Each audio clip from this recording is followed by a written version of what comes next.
My family cut me off because I refused to share my lottery winnings, so I gave them a reason to regret it. I'll never forget the "I won the lottery." It was surreal, like something out of a movie. I'd bought the ticket a whim while grabbing groceries, and when I checked the numbers that night, hands shook so badly I could barely hold slip. $50 million. Just like that, my life changed forever. But what I'd expect was how quickly it would tear my family apart. First, everyone was thrilled. My phone buzzed non-stop with congratulatory, and my siblings joked about and new cars. My even called me her gold child. I should have seen warning signs, but I too caught up in the. Then came the requests. My brother, Mark, asked $200,000 to start his own business. My sister Lisa wanted me to pay off her mortgage. My parents hinted at needing new house.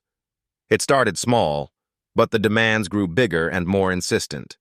I didn't mind helping, but I also wanted to be smart about it. I hired a financial advisor and set aside funds for my future. I even planned to set up a trust for my nieces and nephews. But when I told my family I wasn't handing out massive lump sums, the tone shifted. "You're being selfish," Mark said during a family dinner. "We're your family. You owe us." "I don't owe anyone," I snapped back. "This is my money, and I'll decide how to use it." That was the beginning of the end. Over the next few weeks, the calls stopped. Messages went unanswered. My parents canceled our usual Sunday dinners, and my siblings made plans without me.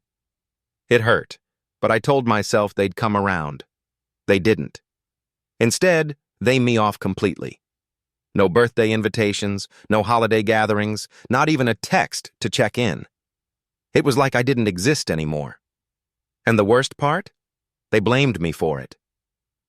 "You chose money over family," my mom said during our last conversation. That broke me. But it also lit a fire inside me. If they wanted to see me as the villain, fine. I'd them a reason to regret it. I quietly started making moves. I bought a sprawling estate in the mountains, far from our small hometown. I started traveling the world, sharing my adventures on social media, knowing they'd see it. I donated millions to charities, making sure my name was attached to every contribution. But the real kicker? I created a foundation to help struggling families just like the one I grew up in. I made sure it was well publicized, and I gave interviews talking about how important it was to support those in need. The irony wasn't lost on me. It didn't take long for the guilt to set in. My mom started calling again, leaving voicemails about how much she missed me.